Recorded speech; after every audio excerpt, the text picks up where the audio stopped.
Hi, my name is Leda.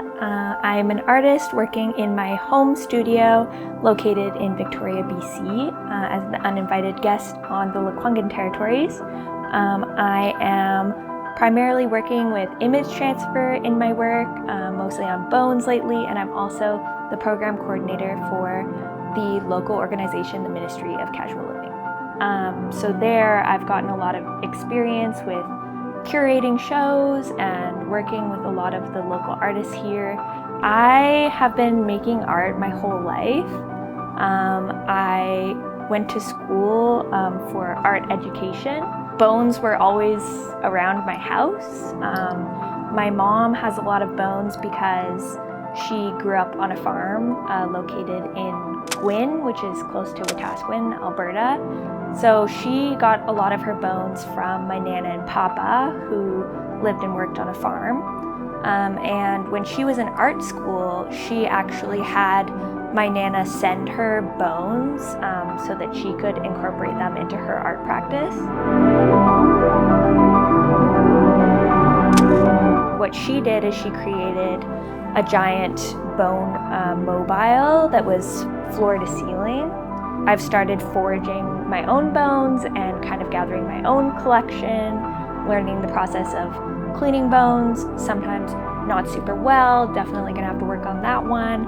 And then I decided I wanted to kind of experiment a little bit with transferring images onto bones. I've been into photography and also photo editing, video editing, that sort of thing, and just getting really experimental with that for a while. And my mom was kind enough to let me use the bones that she used for her own mobile in around 1989. So that's where the name of the project comes from. It's Bone Study 1989 until an unidentified date, because this is a project that I plan on continuing hopefully throughout my life. So she let me use her bones, which was great because she had already drilled holes in a lot of them. So I was able to suspend them as well for my project. And a lot of the images that I used to transfer onto the bones were actually photocopies that my mom had kind of started creating in the 90s. She grew up very religious. She raised me atheist, but we both always had a strong interest in Christian iconography. So a lot of the images that I transferred are these Christian iconography images that she photocopied from books at the library. So I have a lot of those on the bones, and then also some that used me as the subject.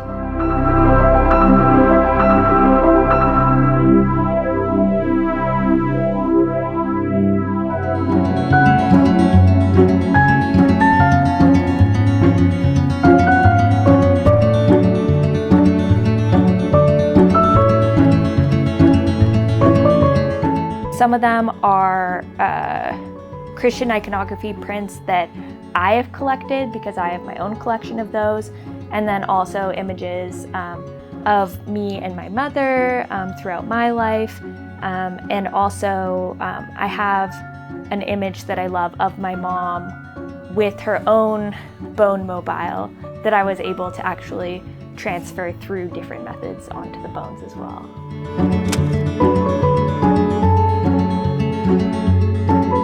It was an intersectional feminist art show, and so we had the work in the end of over 40 artists, which was great. Local artists from various backgrounds, levels of experience in the art world, a wide range of ages, and it was great. So we were able to curate this show called Wanton Everything Bagel and just have so much representation. The biggest show that I've been able to help curate, so that was really exciting. And me and Ashley, who had the idea for the show, who I co-curated it with, we kind of had our installations in relationship with one another in this staircase, kind of off to the side, especially as the curators. We didn't want our work front and center. We call it the brutalist staircase.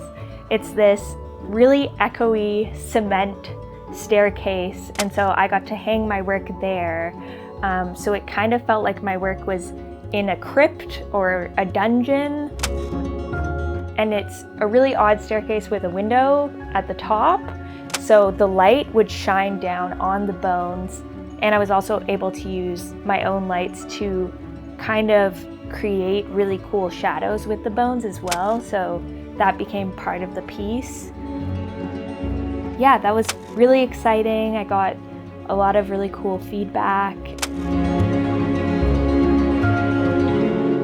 Why I felt it tied into the feminist theme is that basically the way I was seeing this project was me having a relationship with my mother before she was a mother. So a relationship with her, because she started this project before I was born, it was a way for me to connect with that version of her and connect with her on a more individual level, removed from her identity as a mother. She's always like, you know, picking up the trash and then keeping the trash that is really cool and highlighting it in her house, in her shadow boxes. So she kind of raised me to do the same and to be a collector, and I see that as part of both of our art practices.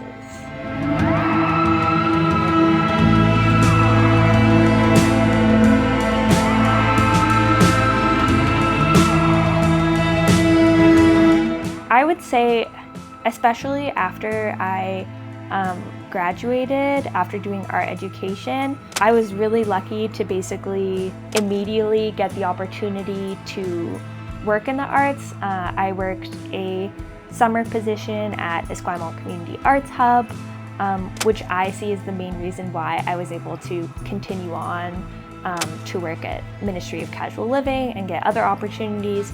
I think I've been re-inspired by getting into this work with bones because it's something so new to me. And so this is my main practice right now, but I really love temporary art or art that changes throughout its process. Like I took some photographs of some things that were molding in my mom's backyard that I placed out there over a few months and kind of like monitored their process of decomposition.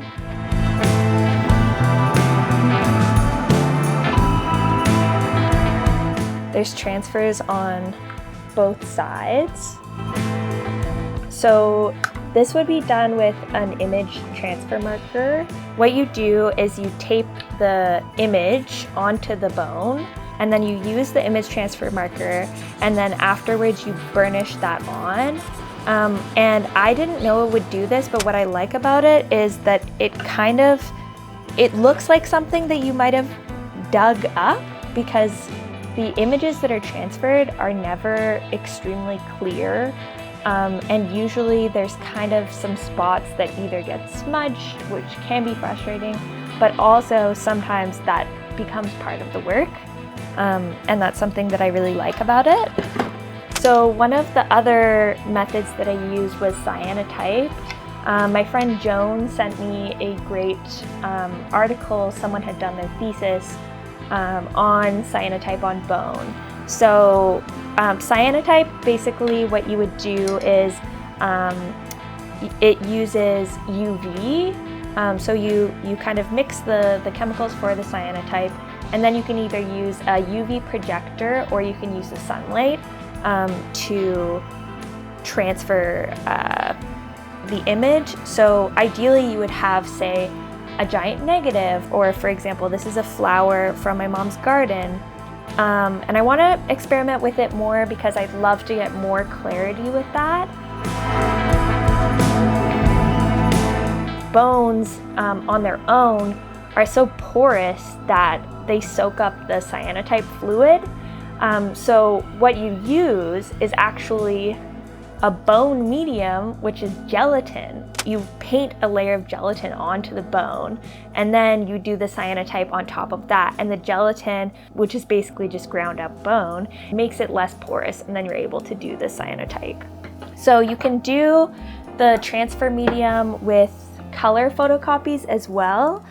It just depends on the kind. Certain ones don't work. So this was actually a collage that I made digitally. So this is actually me, and then that's actually my face again, which comes up quite a bit on the bones. And then, for example, here you can see a bit of a different method for these, and also for this image here. This is actually my mom holding me as a baby. I kind of like that it didn't fully transfer because for some reason it totally erased my baby self. So it's just my mom, and I kind of like that. It's interesting. And this was just using a transfer medium that you use to transfer images. I found that a little bit difficult to work with, to be honest, but we got some cool effects, and it's really all just about the experimentation. And I also tried the projector method for cyanotype as well, but unfortunately that did not work that well. It still had a cool effect. I created a digital negative of my mom's image that she had of her with her bone mobile, and then I projected it onto my wall for the duration of a few hours. And what I was hoping is that the cyanotype would transfer onto the bone, but I have to experiment more with that. But it is a really cool method of cyanotype image transfer if anyone is interested in kind of exploring that, especially in the winter months when it's less sunny outside. I've been still dabbling in drawing and some painting and stuff like that, but this is kind of what's motivating me right now.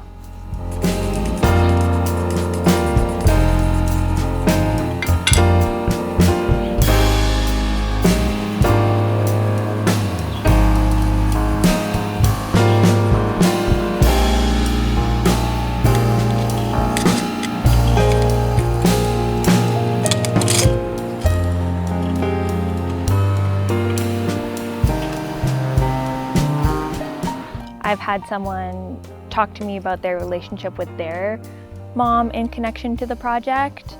And so I like that. I think that connection in particular is really strong and complicated, and when you connect over it with someone else, that's a really nice feeling. I don't think I really want anyone to feel anything in particular. I kind of see this project as a bit of a performance where the audience is engaged with it, and if they have different interpretations and different stories that come up, that just kind of becomes part of the project and part of the Bones story. So yeah.